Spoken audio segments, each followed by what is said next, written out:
As with anything horror related, cancelled and unmade concepts are extremely common, but what about those unmade video game concepts? Well, this month that's what I'm going to be looking into, with this specific episode focused on my absolute favourite horror video game franchise of all time, Resident Evil. Now, as a Resi fan, there's definitely a couple of games I wish never existed, such Resident Evil 0. But what about those games which began development but never finished?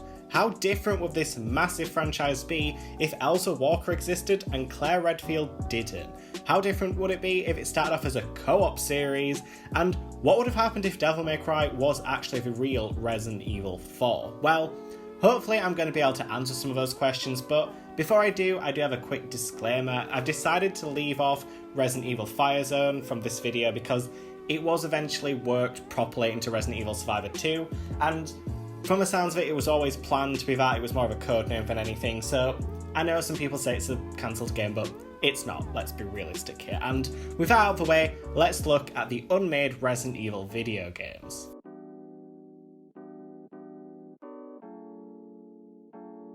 Starting off this video, we have the original concept for Resident Evil, with the game planned to be a remake of the 1989 Capcom game Sweet Home. Essentially, after Shinji Mikami was chosen to direct the Sweet Home remake, he and producer Takuro Fujiwara, who directed Sweet Home, wanted it to be a large update to the original game, much more of a remake focusing on much more of the survival elements which was sort of present in the original, removing the RPG elements and making it a very 3D, similar to the way that Resident Evil is, with its 3D environments but obviously pre-rendered backgrounds. Mikami worked on the game predominantly on his own, taking inspiration from the mansion, which he based loosely on the Overlook Hotel from The Shining, and eventually removing the ghosts and supernatural elements of Sweet Home, and choosing Romero's slow-styled zombies as the main enemies instead. The title was then also changed to Biohazard in Japan and Resident Evil in Western counties, and started to really closely focus on much more bioterrorism more than anything else, and basically just losing everything that Sweet Home had, creating a brand new franchise which we all know and love to this day.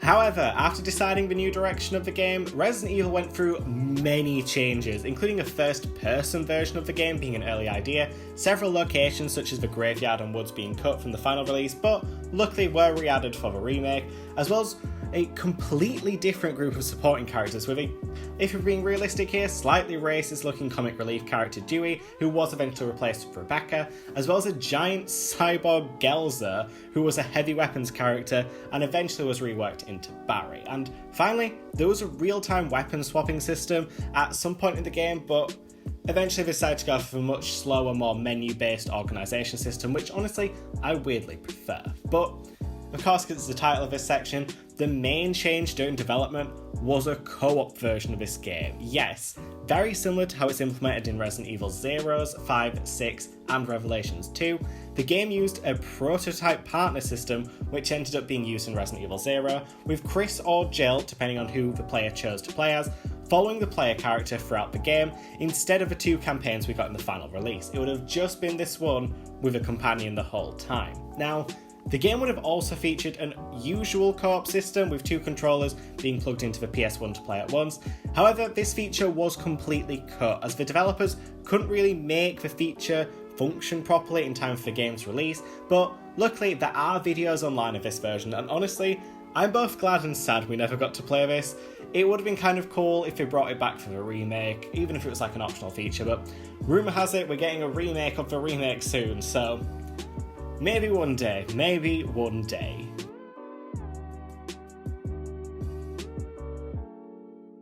Time for one of the most famous cancelled Resident Evil games, to the point where even the 2019 remake references it. We have Resident Evil 1.5, which was essentially just an early build of Resident Evil 2, featuring some very different locations, a completely new main character, and a bunch of other small changes which actually amount to quite a lot in the end. Announced in 1996, shortly after the first game came out, and planned for 1997, this version of Resident Evil 2 featured future series mainstay Leon Kennedy, and a brand new character, Elza Walker, who would have been a college student returning home to Raccoon City during summer vacation, very similar to what eventually became Claire Redfield's background in the final version of Resident Evil 2. Now, some other different characters included a guy called John, who was eventually kind of split into the character of Robert Kendo and Ben, who would have appeared in Elza's campaign, as well as another character called Roy, who would have filled Marvin's role in Claire's campaign. However, this was changed just to have Marvin in both scenarios, because Marvin is like the only black character that Resident Evil's ever done right, if we're being realistic. Sorry, Sheva. The monsters in this version of the game were also rather different, with zombies being much more dynamic, with a removable limb system that was very similar to the one that eventually came in the remake, as well as the zombies being able to be climbing objects, sort of, as well as a more diverse range of zombies, such as larger or quote-unquote fatter zombies, black zombies, and more female-varied zombies. Something else the remake kind of brought back. With several enemies cut, such as the alligators, zombie apes, and man spiders, which eventually became the lickers, it sounded like it was much bigger. And yes, we got the alligator, but apparently this was like tons of alligators, like that you could actually shoot and fight, which sounds fucking awesome.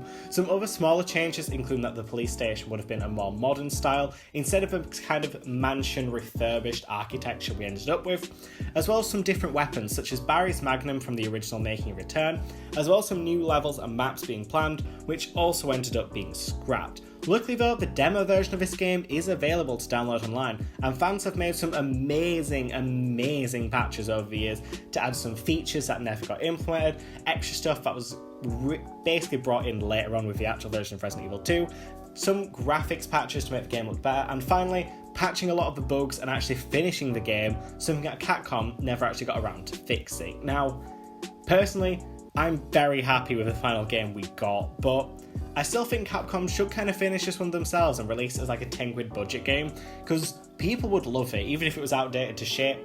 People would buy it, people would spend so much money on it, so much money. I know I'd pay money for it. So Capcom, you want free money? Just finish Resident Evil 1.5.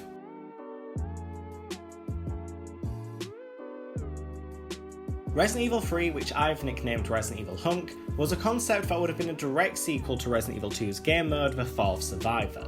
In this concept, the character of Hunk, an Umbrella operative, would have been trying to reclaim a sample of the G-Virus that ended up on a cruise ship, causing a brand new zombie outbreak because, Resident Evil's got a Resident Evil. The cruise ship setting ended up being a huge sticking point for the franchise due to how original it is in zombie media, with Resident Evil Gaiden doing it badly because it was a terrible Game Boy game, and finally Resident Evil Revelations tried it and gave the setting nice justice. And yeah, so the game would have featured the same gameplay as Resident Evil 2 due to the PlayStation's hardware capabilities, but apart from that, very little else is known, except that when the PlayStation 2 was announced, Resident Evil 3's team was split up. Some worked on what eventually became Resident Evil 3 Nemesis, some moved to Code Veronica, and the rest joined Shinji Mikami on what became Resident Evil 4. So, at least all the talents were put to use, and most of the ideas in this were sort of revisited.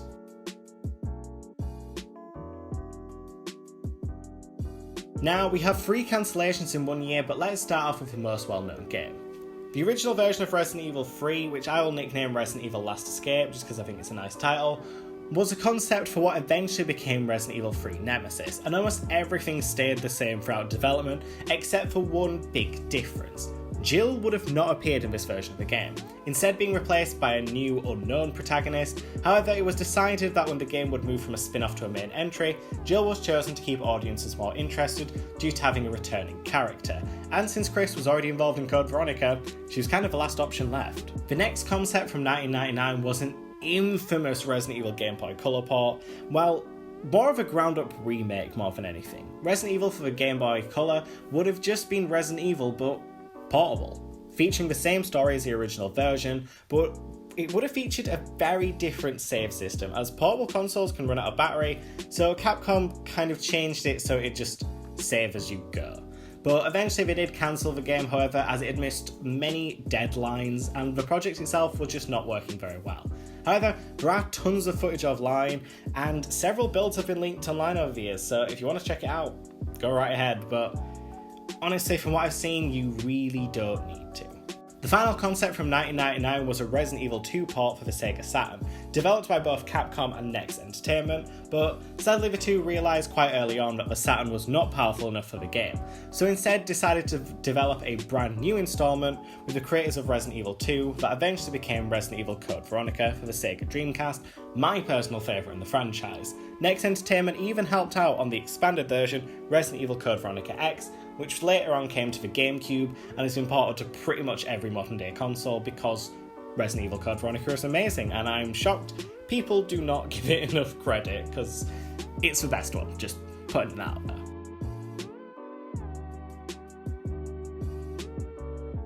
The original version of Resident Evil 0 initially began development around about the same time as Resident Evil 2 and was planned to be a direct prequel to the original Resident Evil for the Nintendo 64. The game was cancelled due to both the limitations of a Nintendo 64 cartridge as well as the upcoming GameCube looking like a better fit for the game. And the game was almost exactly the same to the final version we got, the only few notable differences being that there was a planned co-op mode for the Nintendo 64 version, some slightly different level designs and enemy designs, and most importantly, the final version would have been a prequel to the original Resident Evil game, whilst one that we got on GameCube was a prequel to the Resident Evil remake, fitting in more line with the original game, which makes sense since the remake was still a glint in the eye of the entire working team at Capcom.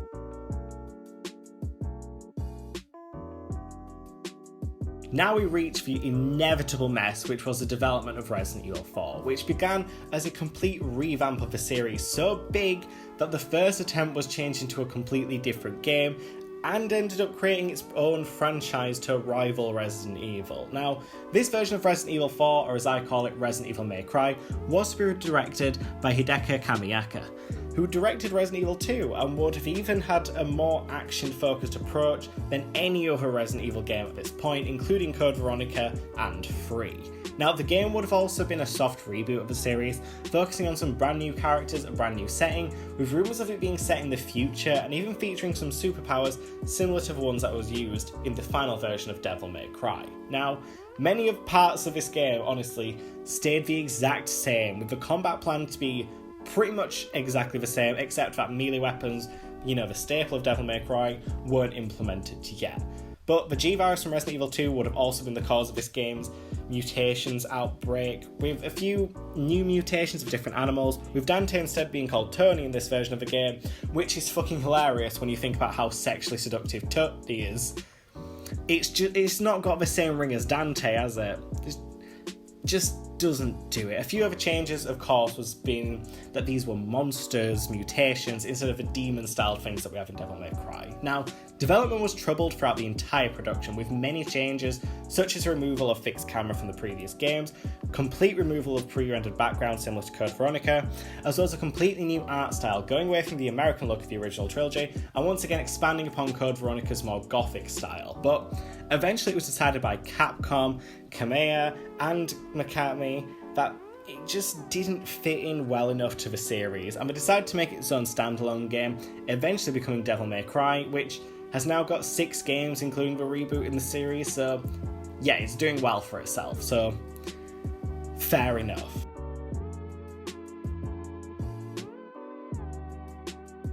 The next version of Resident Evil 4 was nicknamed the Castle version, but it's also known as the Fog or Mist version by some.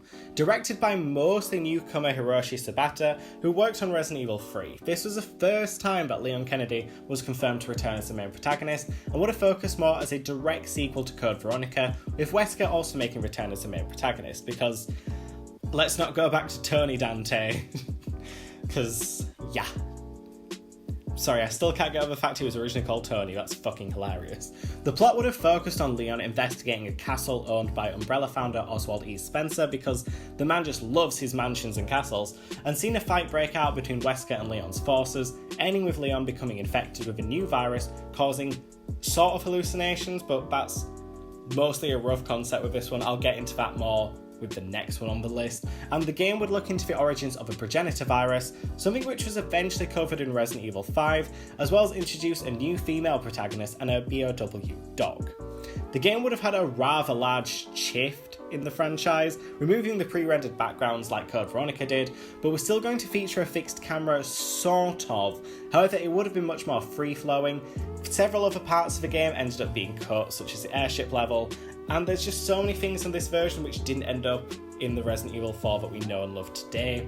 And honestly, it does kind of suck because this had a lot going for it, but I still understand, because eventually the game was cancelled entirely due to the company being unsure of the game, actual tone being so dark, and the technical problems caused by one of the monsters, the Black Fog, whose animations were going to be reused for the Ouroboros and Resident Evil 5, but due to the same technical issues, they ended up being removed entirely, and pretty much everything left of the Black Fog was left behind.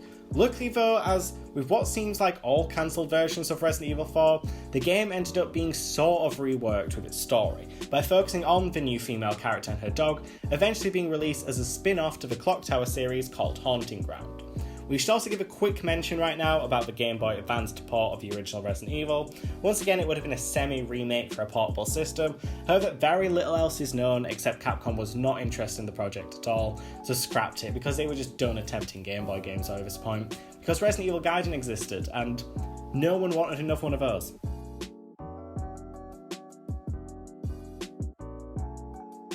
The third version of Resident Evil 4 was very similar to the previous build, this time being given the nickname of the Hallucination build due to the much larger focus on that aspect. See? Told you it would come back. Little is known about this plot apart from it featuring Leon becoming infected again, same as the castle, except this time ghostly creatures would appear in the fog from Leon's mind, such as the infamous Hookman. However, it should be noted that several versions of this game did end up in the final release, such as the concept of Leon becoming infected and needing to find a cure, the laser sight on his pistol, as well as the QuickTime style dodges. Although other aspects, such as the lack of a heads-up display, a parry mechanic, and grenades having their own button to be thrown, were all removed by the time the game shipped. The idea of a darker Resident Evil was actually inspired by their former rival Silent Hill, with the team wanting a much more psychological game to compete with the other franchise. The fog aspect was also inspired by both The Thing and John Carpenter's film The Fog, keeping that kind of mystery, and hey, apparently everyone just loves John Carpenter, which I'm very good with. But eventually this version of the game was also scrapped, but sadly this one wasn't really anyone's fault. It was mostly due to the limitations of the GameCube, due to the game having to load in both a normal and hallucination versions of the same map at the same time to avoid loading screens, meaning that only one enemy could actually appear at a time due to them pretty much taking up all the game's power. The GameCube just could not run both of them and then also have enemies at the same time, which sucks. But fortunately, it appears that the upcoming Resident Evil 8 or Resident Evil Village will be taking some inspiration from this game when it comes to the more ghostly psychological elements, so hopefully it will be acknowledged in that way, as well as the demo being available online if anyone wants to download it. I have it. It's quite fun, but the puzzles are very tough, so prepare yourself for that. And, you know, once again, we should just have a quick mention about the Game Boy Advance port of Resident Evil 2. Once again, semi-remake, but for a portable system. Not much else is known. Capcom didn't give a shit. But it should be noted that at least for his gameplay, this one, it seems like it was from a trailer of some sort. I'm not sure if it's fan-made or not, but it had something more than the other version of the original Resident Evil could get.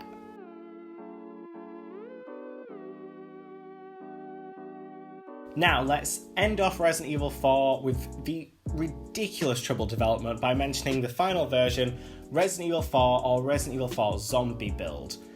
It's just, yeah, due to the cancellation of the Hallucination version of the game, both the writers left the project and decided to just focus on the game that eventually became the Clock Tower spin-off. And yeah, they just shoved zombies in essentially to make it more like the other Resident Evil games. The team decided that bringing zombies back would be easier and they could still keep all the assets created for the other versions of the game. But franchise creator Shinji Mikami decided against this, fired the director of the game and took the reins himself and ended up creating the final version of Resident Evil 4 to massive universal acclaim. It's still the highest rated Resident Evil to date, and I'll be honest, it's not my favourite, but my god did it revolutionise the franchise, and my god did it revolutionise third-person shooters, so yeah, they did good with the final version, and I'm not sure if these other ones would have been able to cut that high.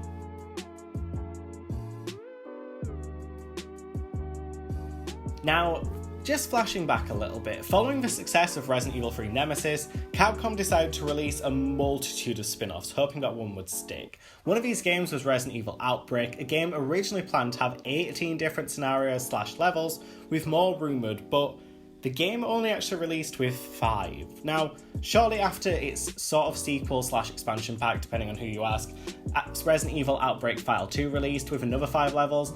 A third one was always rumoured, however, it just never really happened. Now, fans have searched for years about the game and have found multiple unused character models, enemy files, in both the original game and its sequel. And who knows, maybe these could have been used for the 8 cut levels, meaning they probably would have appeared at some point in the Resident Evil Outbreak File 3 if it ever happened. And several named scenarios could have appeared in the game. There's one that's focused on a hotel, one that's focused on a pier, a high school, a hospital, and even a couple focused on the Umbrella Forces themselves. But sadly, this is one of the most what-if scenarios on this list, because honestly, the only reason why I'm mentioning it is that the possibility is cool. I would have really liked to have seen File 3, or even like a compilation of the first 2 games and then 5 more levels or something, but Outbreak File 1 did really well, so they quickly released a sequel, and Outbreak File 2 bombed, so if there was a third one planned, it's done now. It sucks beyond belief. Outbreak's never been my favourite in Resident Evil franchise, but it's the one that I pick up if I just want to piss about for about 10 minutes on a Resident Evil game. And that sucks that there's never going to be any more of those. Capcom, remake these next. Don't redo 4. You're never going to do justice to Resident Evil 4, so don't even try.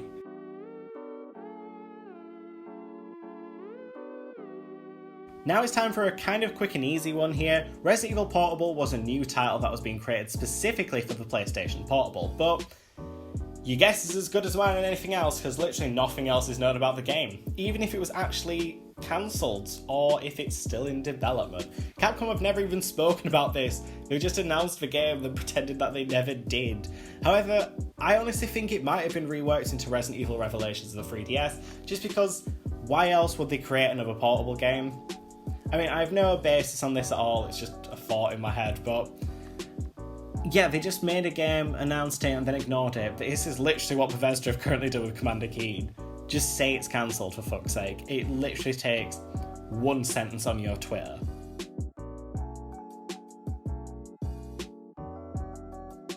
Now for a kind of nice cancellation, which actually led to some of the best parts of my, video game love. It's just something I don't say often. Basically, Creative Assembly, who are known mostly for their Total War games, pitched a concept for a Resident Evil game focused on Jill Valentine. Little else is known about the game. They just released some screenshots, essentially, some concept art, and yeah, it just didn't go well. It was much more horror-based than Resident Evil 5 and 6, but Capcom rejected their concept, and because they rejected it, they were able to go on and create the truly outstanding Alien Isolation, which is, number 1, my favourite Alien game of all time, number 2, one of my favourite survival horrors all time, and number 3, one of my favourite video games in general of all time. And the ironic thing is, it ended up heavily influencing the final version of Resident Evil 7, so yeah. Because they didn't make the game they wanted and made a different one, Capcom then took their ideas and made Resident Evil 7. But, speaking of Resident Evil 7,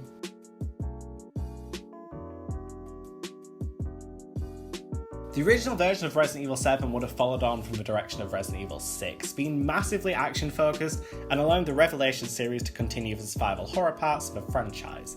However, due to the extreme mixed reception of Resident Evil 6, Capcom decided to go back to the drawing board, and eventually Capcom decided to promote Jun Takushi to be the lead producer of the franchise, due to him being pretty much the only person left at Capcom who was involved in the original game's development. Now, he decided to take a lot of influence from stuff like Amnesia, Outlast, and the previously mentioned Alien Isolation to create a first-person Resident Evil game in order to reboot the series, starting off with, Resident Evil 7, as we ended up getting, which, once again, probably in my top 3 Resident Evils, because it had the balls to just reboot the series from the ground up, and I can fully respect that. But the main question is, what happened to the Revelations series?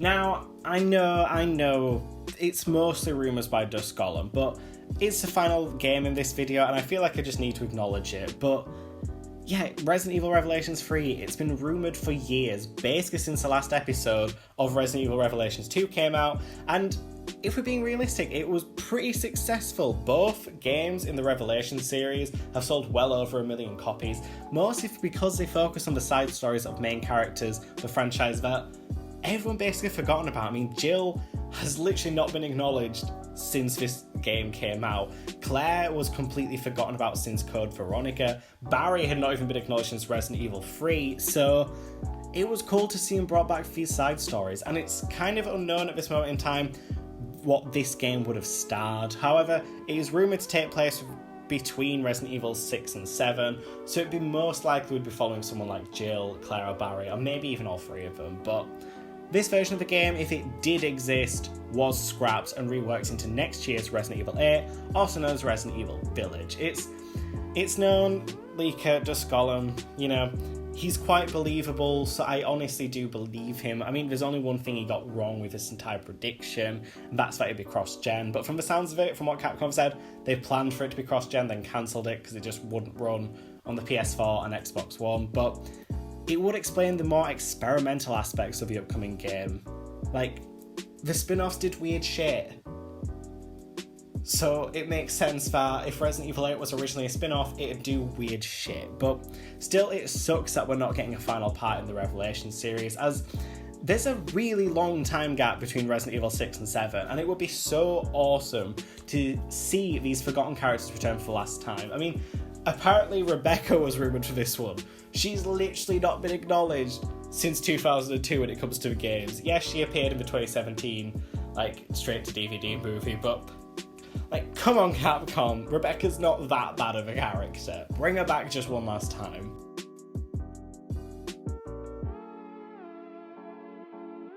So that is it for the unmade Resident Evil games. I adore this franchise so much. Honestly, I just fucking love Resident Evil. I love the terrible Mila Jovovich movies. I have no shame in that. They're great. They're terrible action movies. They're terrible horror movies. They're terrible drama. They're terrible comedy. They're terrible everything, if we're being realistic. But my god, are they some of the funniest films I've ever watched if you just switch your brain off. I love the animated films, just kind of release whenever a main entry comes out. I love some spin-offs. I like Operation Raccoon City, sort of. I mean, it's not really a Resident Evil game, but I liked Raccoon City. You know, the main series, adore. Code Veronica is Resident Evil 3. I don't care what anyone says. Nemesis is never meant to have been Resident Evil 3. Code Veronica is Resident Evil 3. Don't fight me, because you will lose. So, yeah. I love this series. It's so cool to talk about. I mean, I've spoken about the franchise a couple of times in the past, like when I did that glitch I encountered in Resident Evil 2, which is, I think, my second most watched video on my channel, and that kind of sucks. And I also did the one about Resident Evil Resistance. I've warmed to that game a little bit, but I'm still not a fan. It doesn't do the asymmetric thing well enough, and I play a lot of Friday the 13th, when it was still good. I play a lot of White Noise online, well, White Noise 2.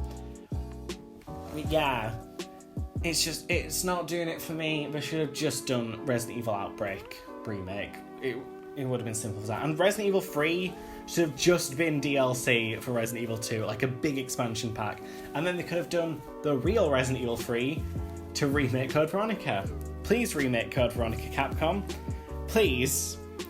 I want to play a remake of Code Veronica before I die one day, and with coronavirus around the corner, I could die any day. Just make the fucking game, guys. So, yeah. Sorry about last month. It's been an awful month for me last month, which is why I kind of disappeared. I'm cancelling doing the Lost and Forgotten series because I just don't enjoy them. Most of what it is me just mostly looking at a Wikipedia article, reading it and getting the correct sources and just writing it down. I find it very boring. Whilst with this, it's proper research. It's something I enjoy doing and looking into. So it's just going to be unmade stuff from now on. I might occasionally do a review. I'm very tempted because finally, after 4 years of owning it, I finished Resident Evil 0, and my god, that is a pile of outdated shit. Oh, it's so bad, and I love the Resident Evil remake. That's in my top 5 as well, but my god, Resident Evil 0 is awful. That is oh, there's one room in it where they couldn't even be asked to, like, make 2 extra rooms. Rebecca just walks up to it and goes, nothing useful in this room. It's like, oh, so what you're saying is you ran out of time to finish it, Capcom. Thanks for letting us know. Oh, shit. So I might actually do a full review on that just for shits and gigs, but hopefully next week, if my mental health is doing alright, I'll be covering the Silent Hill games. And after that, just because it's the originator of survival horror, I might look into Alone in the Dark. I've never been a fan of Alone in the Dark, I don't like any of the games. I've tried the originals, I've tried the reboot, which was awful. I did not try Illumination because I'm not an idiot, but I might cover them. If someone gives me an idea for what to cover the 4th week, it'd be really appreciated. I thought about like doing something just like one-off, stuff like Clive Barker's Jericho 2, which never got made, maybe even like the Doom game, Doom 4, which got cancelled, but I'm not sure. There don't seem to be enough content for any of them for just one video, and if I do like a compilation video, I don't think anyone's going to watch it. So yeah, if someone's got an idea for that, definitely let me know. But until next week, or whenever I actually post, I really hope you have a lovely rest of your week, and I will hopefully see you next time. Goodbye.